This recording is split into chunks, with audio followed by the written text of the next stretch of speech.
Hello. So let's continue with Egypt. I think we just finished mummification process. So let's talk about. Let's go through. Sorry. Let's go through some Egyptian intellect or thoughts and learning. Okay, that category or that element of Egypt. Okay, and one of the main things that we'll talk about is Egyptian writing. Okay. Everyone, if you've studied Egypt for any length of period, you kind of know that they are the classic example of pictographic writing.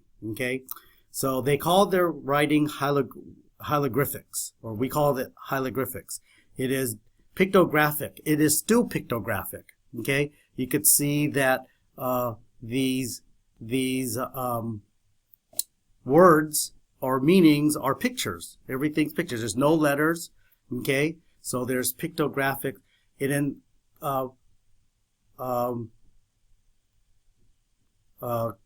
People that or nations that use cultures that use letters instead of pictures. Okay, it's called ideograms. Okay, ideographic writing. Okay, graphic or ideograms. Okay, ideograms is different than pictographic writing. Ideograms is when you have a symbol that represents a sound. Okay, ideograms is when you have a symbol like a letter that represent or certain set of letters that represent a sound. Okay, pictographic is when you have a picture that represents an idea. Okay, in ideograms you connect a bunch of symbols to form a word. That word then represents an idea. Okay, so that's different than Egyptian writing. Egyptian writing is pictographic. Okay, generally you hear about hieroglyphics, which is a very formal way of writing. Sometimes when you look at Egyptian writing, sometimes you see them like this. You have it in a circle. That's called a cartouche. Okay, let's see if I can spell that. Cartouche. Cartouche. Okay, C-A-R-T-O-U-C-H-E. Cartouche. Okay, a cartouche is when you see these circle things, and generally that represents a formal name. Okay, so when you see a cartouche, it's somebody's name, and it's usually a pharaoh's name or something like that. Okay, like Chinese, you have a formal way of writing Chinese characters and a simplified way of writing Chinese characters. Okay, right? Okay, the Egyptian writing went through similar kind of evolution. Hieroglyphics was the very traditional form. This is hieroglyphics. Okay, very traditional form. Okay, there's another form called hieratic. Hieratic is very similar to hieroglyphics. It's a little bit simpler, but it's very similar. It was developed in and about the same time. It just depended on what you were writing. Okay, hieroglyphic was more formal writing, storytelling kind of thing. Hieratic was used more for like businesses, record keeping, that kind of stuff. Okay, then a couple of centuries go by, and demotic. Okay, demotic is hieratic. Demotic is a simplified version of hieroglyphics. Okay, so much like how Chinese characters has a formal version and a simplified version, same thing for Egyptian writing. Hieroglyphics had a formal version, and then they had a simplified version. Okay, and for many years, we couldn't decipher Egyptian writing. Okay, we didn't know what it meant. Okay, we still don't know what it sounds like necessarily. Okay, it wasn't until 1799. Okay, 1799, okay, that the Rosetta Stone was discovered. Okay, the Rosetta Stone was a stone found in the city of Rosetta. Okay, let's go see if we can find where Rosetta is.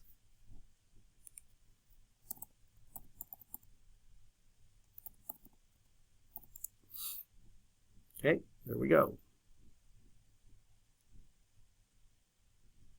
Okay, so way up in the delta. Okay, nope, that's not it. That's Ross. No, the city of Rosetta.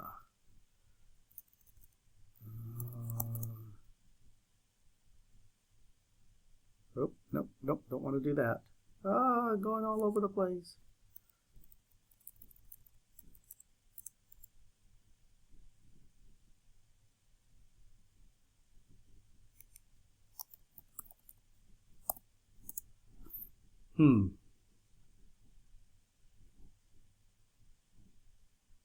Yeah, we're not going to find it. Well, in the ancient city of Rosetta, they found this stone. Okay, this stone here, they found in the ancient city of Rosetta. Okay, in 1799, and it wasn't until that time that we were able to decipher hieroglyphics. And the reason why is, if you look down here at the bottom of the stone, you might recognize that writing. That turned out to be Greek. Remember, remember Alexander the Great conquers Egypt. He gives the rule to his general Ptolemy. Okay, and when the Greeks were in charge of Egypt, they came up with this stone that helped them decipher hieroglyphics. Here is Demotic. Okay, so these words here are Demotic, and then the top of the stone was hieroglyphics.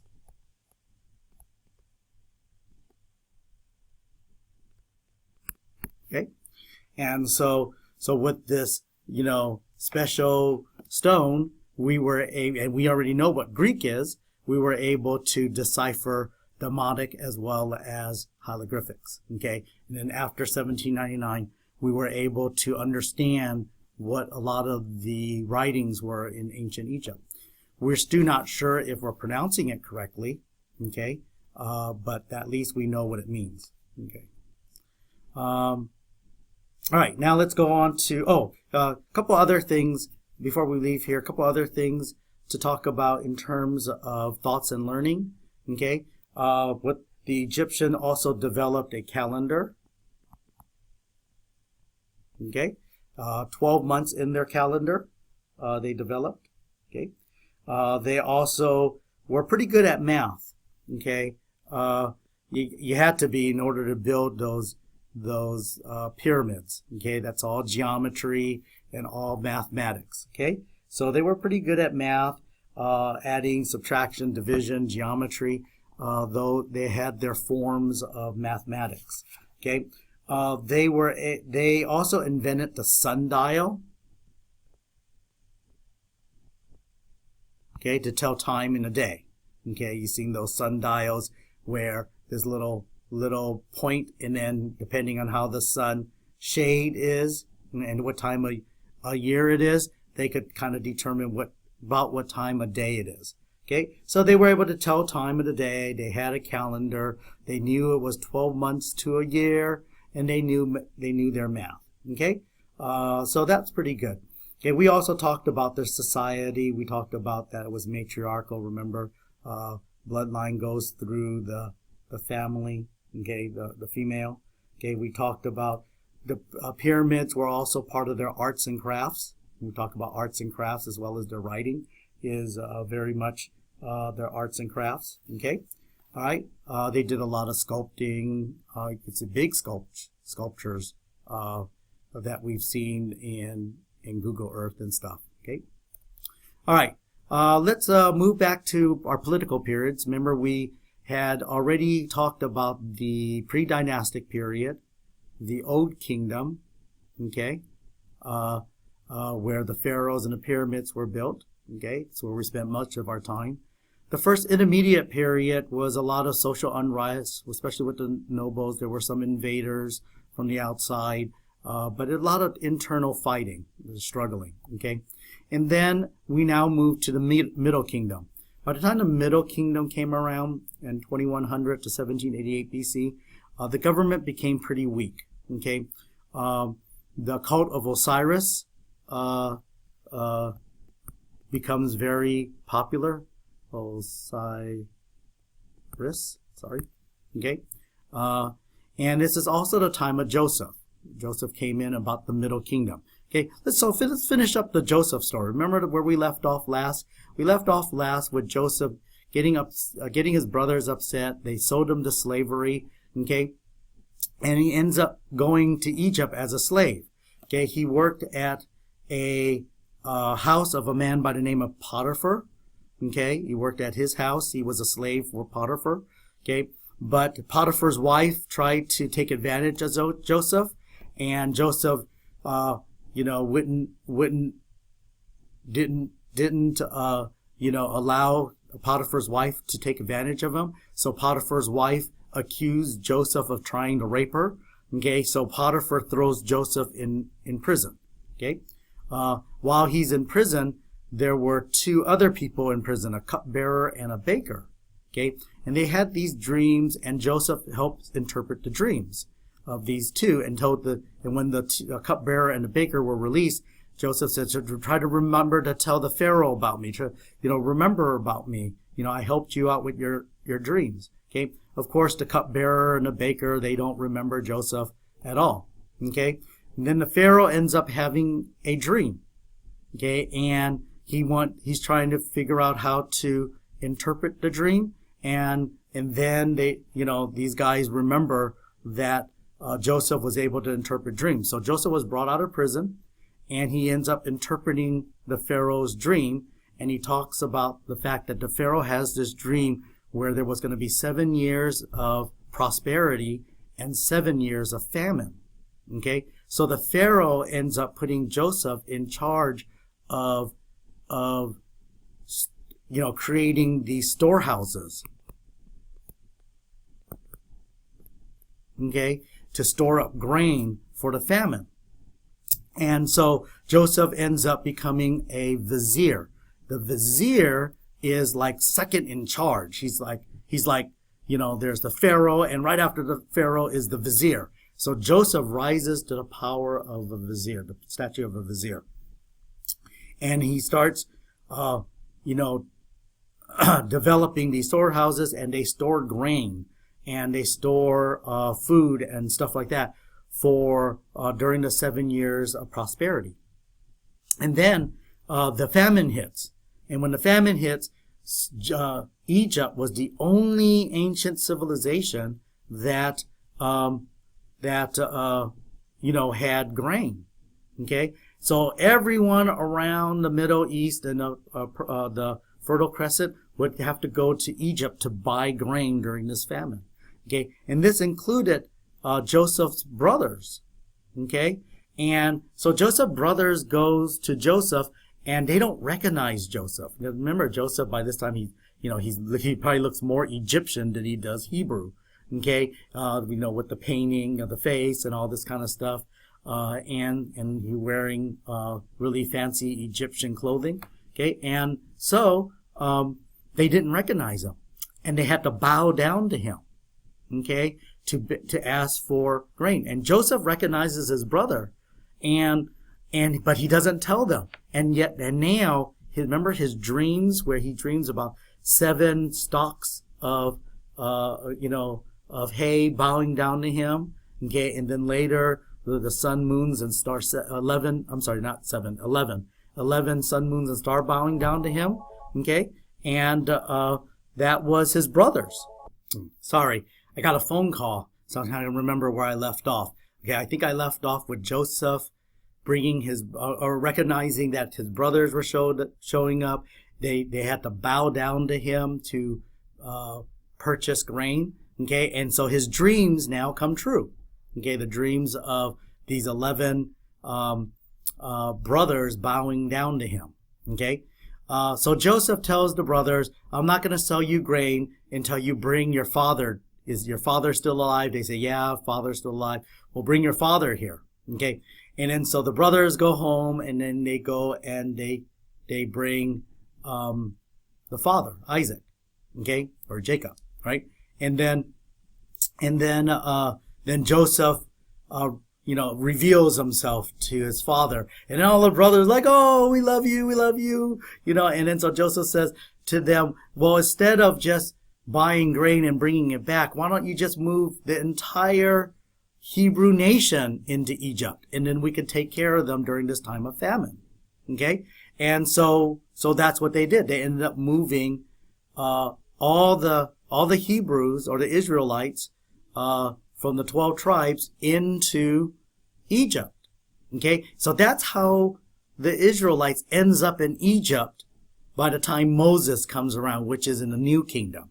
Okay, so now the Israelites move into Egypt, and that's where they begin to thrive. Okay, they live up on the Giza Plateau there.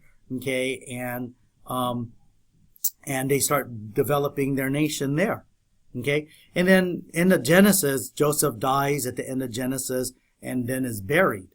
Okay, and several hundred years go by between Joseph and Moses. Okay, so with Joseph, go back here. Okay, he's during the time of the Middle Kingdom. Okay, which ends around 1788. Okay, and Joseph is buried dead. Okay, and then the next political period is the Second Intermediate Period. Now, the Second Intermediate Period starts when a group of invaders called the Hyksos invades. They invade Egypt, and they conquer Egypt. Okay, for a couple hundred years, basically 17, 16, about 200 years. And they introduce the horse and chariot to Egypt. So a lot of the movies you see with Egypt being very militant and aggressive, okay, that doesn't happen until the New Kingdom. Okay, and in the New Kingdom, Egypt becomes much more aggressive. Okay, they have the horse and chariot, they have the sword and shield, spear, that kind of thing, and even bow and arrow. Okay, and so in Exodus 1:8, new kings come about. Okay, that does not know Joseph. Okay, so let's see if I can pull up scriptures here. Okay, so in Exodus chapter 1, okay, verse 8 here. Okay, see, so let's start with verse 1. Okay, the Israelites oppressed. Verse 1. These are the names of the son of Israel who went to Egypt with Jacob. Okay, each with his family. Reuben, Simon, Levi, Judah, Issachar. These are the brothers, right? Zebulun and Benjamin. Dan, Naphtali, Gad, Asher. Okay, the descendants of those are the brothers. Okay, the descendants of Jacob numbered 70 in all. Okay, and Joseph was already in Egypt. Okay, so when they brought the entire family over, there's like 70 of them. Now, Joseph and his brothers and all the generations died. But the Israelites were exceedingly fruitful. They multiplied greatly, increased in numbers, and became so numerous that the land was filled with them. Okay, so from the 70, they started to develop and grow as a nation until there were thousands of Israelites. Okay, now verse 8. Then a new king, and these were now, okay, so the Hyksos were taken out, okay, and now the pharaohs were put back in place. Okay, so these are the new kings, the new pharaohs. Okay, under the Hyksos there were no pharaohs, there were no kings. See, so that's why we pretty much believe that this time period was the new kingdom. Okay, now the new king, to whom Joseph meant nothing, because 200 years have gone by now, came to power in Egypt. And he says, look, he said to his people, "The Israelites have become far too numerous for us. Come, we must deal shrewdly with them, and they will become even more numerous, and if war breaks out, will join our enemy, fight against us, and leave the country." Okay, so they were worried for another invasion. They were worried that hey, they just got out of this Hyksos invasion. They just had a rebellion and was able to overthrow these conquerors and then set up their pharaohs again. Okay, now they looked out and they said, "Wow, look at all these foreigners that now grew up in our land." And they didn't know about, Joseph. Okay, because 200 years have gone by. So they put slave masters over them and oppressed them with forced labor. And they built Pithom, and Ramses in storehouses, store cities for Pharaoh. Okay, now they built a city. They had the Israelite build two cities, Pithom and Ramses. Just because they built these cities doesn't mean that the Pharaoh that was in charge is Ramses. They never named the Pharaoh.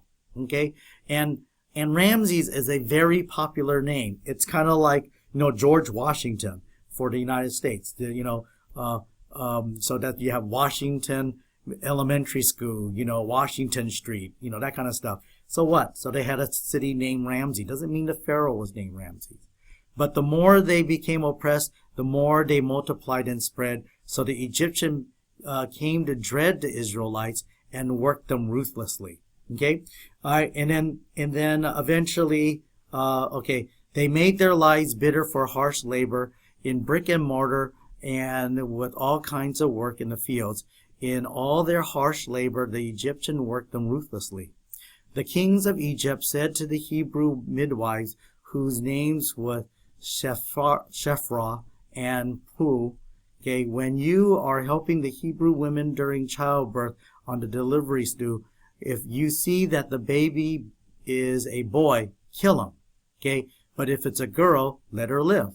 Okay, so they're basically trying to control the population. So kill all the boys. Okay, the midwives, however, feared God and did not do what the king of Egypt had told them to do. They let the boys live. Then the king of Egypt summoned the midwives and asked them, "Why have you done this? Why have you let the boys live?" And the midwives answered Pharaoh, "Hebrew women are not like Egyptian women. They are vigorous and give birth before the midwives arrive." Okay, so God was kind to the midwives, and the people increased and became even more numerous. And because the midwives fear God, he gave them families of their own.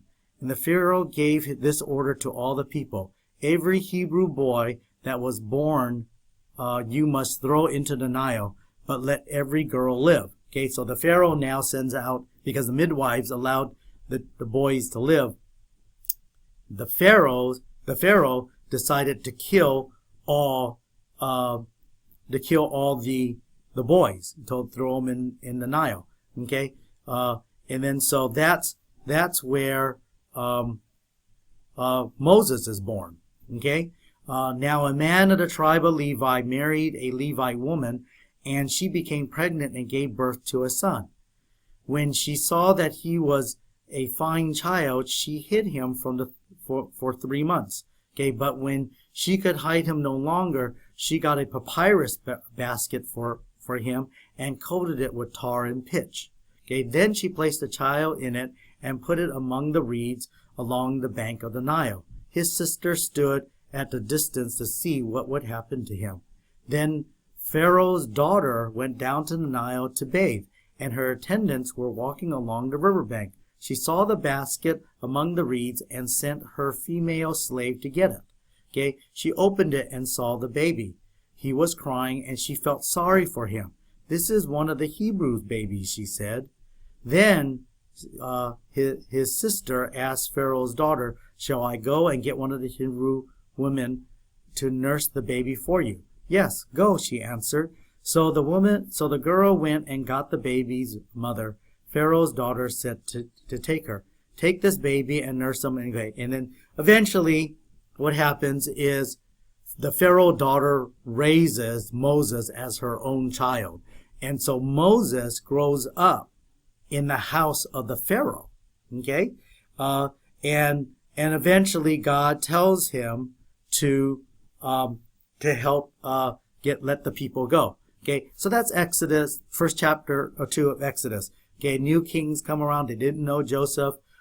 They worried about the growing population, so they decide to try to kill off all the Egyptian boys. Okay, Moses is put in a basket, floats down the river. Pharaoh's daughter picks him up and raises him. Okay, we think, and we're not entirely sure, but we think the Pharaoh is Amenhotep II, and Egypt, and Moses, Exodus of Egypt, when he leads the people out, is in 1446 BC.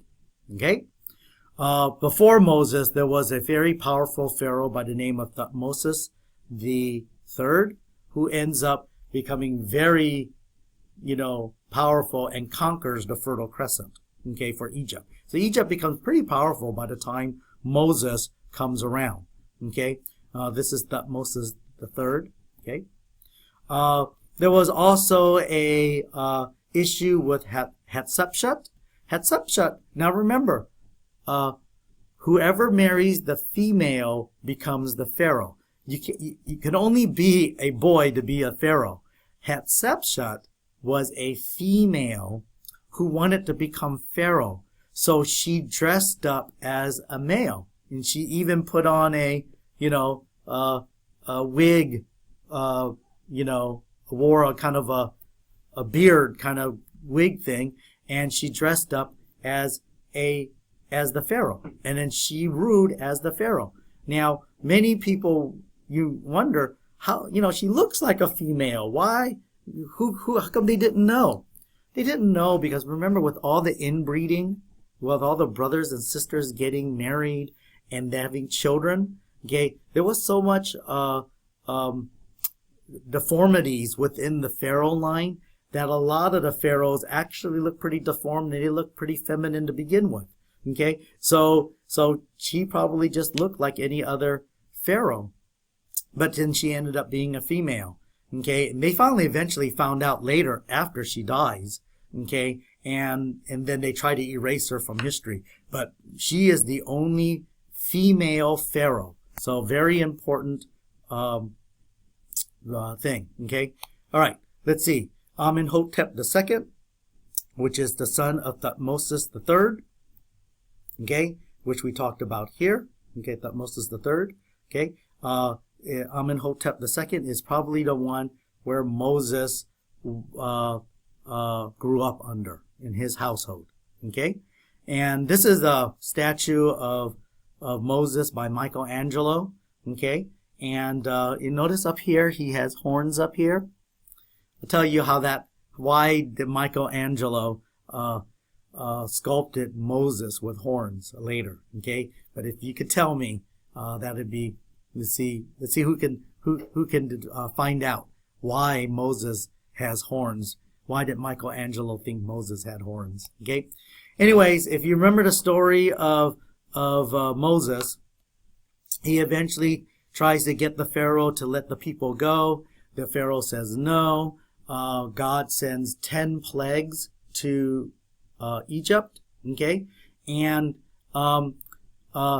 you always wonder. I always wonder when I was young, why 10 plagues? Why didn't God just send 1 plague, and then the Pharaoh would let them go? Okay, but he actually ends up sending 10 plagues. Okay, and then when the Pharaoh wanted to let the people go, God changed his mind. Okay, and then so why 10 plagues? Well, remember, you have to understand the culture Moses grew up in. Okay, what's the religious culture that Moses grew up in? Okay, it was polytheistic, right?